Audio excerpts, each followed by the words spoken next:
বাংলাদেশের ৫৬,০০০ বর্গ মাইলে পৌঁছে দিবেন। ওসমান হাদি সাহেব আগে দাঁড়িয়ে বলছিলেন, এ আল্লাহর জমিনে আমরা কাউকে ভয় পাই না। আমাকে যদি হত্যা করা হয়, আমার পরবর্তী ভাইরা, আমার সন্তানরা এই আন্দোলনকে চালিয়ে নিয়ে যাবে। আধিপত্যবাদের বিরুদ্ধে আমাদের লড়াই চলবে। বাংলাদেশের ইনসাফ প্রতিষ্ঠার জন্য আমাদের লড়াই চলবে। সত্যার জন্য আমাদের লড়াই চলবে। যতদিন বেঁচে আছি এই আল্লাহর জমিনে সংগ্রাম করে শহীদ হয়ে যাব। প্রিয় ভাইরা আমার, আল্লাহ ওসমান হাদিকে শহীদ করেছেন। কি প্রস্তুতি নিয়েছিলেন আমি জানি না।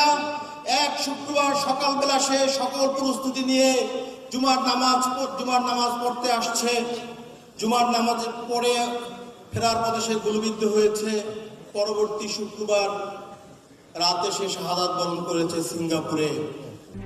RICL TMX, যুগের পর যুগ স্থাপনা থাকে মজবুত। ঘটনার 2 সপ্তাহ আগ থেকে খুনি আমাদের সাথে সাথে ঘুরে। আমরা কোনোভাবেই বুঝতে পারছিলাম না যে এই খুনি আমাদের খুব কাছ থেকে এত পরিকল্পিত রেকি করছিল ওসমানকে খুন করার জন্য। সে একাধিকবার অ্যাটেম্প নেওয়ার পরেও সে ব্যর্থ হয়েছে। আমরা পরবর্তীতে ভিডিওগুলো দেখেছি। কাঁচা সেন্টারের ভিতরে তাকে শুট করতে চেয়েছে, আর একজন হঠাৎ করে চলে আসার কারণে সে শুট করতে পারে নাই। কিন্তু আল্লাহ তাকে জুমাবার শুক্রবারই কবুল করেছেন। এই জন্য খুনি শুক্রবার তাকে শুট করে সফল হয়েছেন। প্রিয় ভাইরা আমার, আমি আর কাঁদতে চাই না। পরিবারের দিকে তাকিয়ে আমার ছোট বোন ভাইদের আহাজারি আর দেখতে চাই না। আমি আপনাদের কাছে একটাই দাবি জানাতে চাই, 2-3টা ইস্যুকে সামনে রেখে এই দাবি যদি আপনারা বাস্তবায়ন করতে না পারেন, এই বাংলাদেশের স্বাধীনতা সার্বভৌমত্ব আছে বলে আমরা মনে করি না। যে স্বাধীন বাংলাদেশে আল্লামা দেলোয়ার হোসেন সাঈদী সাক্ষীকে ভারতের কারাগারে পাওয়া যায়, যে ওসমানের খুনি করার 6 ঘন্টার ভিতরে বাংলাদেশ বর্ডার পার করে যায়, এই দেশের স্বাধীনতা সার্বভৌমত্ব আছে বলে আমি বিশ্বাস করি না। আমার এই ৫৬,০০০ বর্গ মাইলে আজাদির লড়াই আপনাদেরকে শুরু করতে হবে। এই মুসলিম বঙ্গে মানুষের মুক্তি আসা না পর্যন্ত আপনারা ঘরে ফিরে যাবেন না, আমাকে ওয়াদা করেন। আমার বিগত 16 বছর ফ্যাসিস্টদের কারণে মানুষের বাক স্বাধীনতা নষ্ট হয়েছে, মানুষের মৌলিক অধিকার নষ্ট হয়েছে, মানুষের জীবনের কোনো নিরাপত্তা নাই। আমরা ঠিক সেই আশঙ্কাই করতেছি, আবার সেই ভয়ের রাজ্যে বসবাস করার দিকে যাচ্ছি।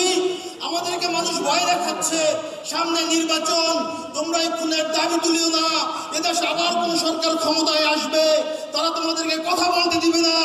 আমি আপনাদের কাছে বলতে চাই, কোন সরকার ক্ষমতায় আসবে কি আসবে না সেই সিদ্ধান্ত জনগণ নিবে।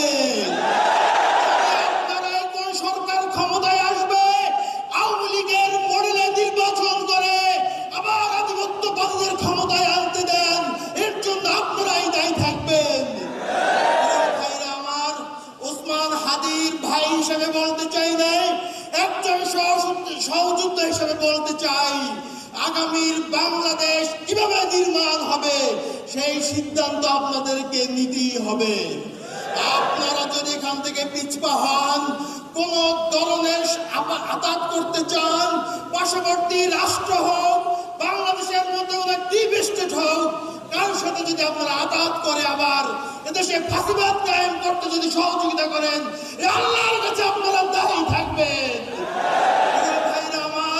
ওসমান হাদির রক্তের বিনিময়ে এই বাংলাদেশ আধিপত্যবাদ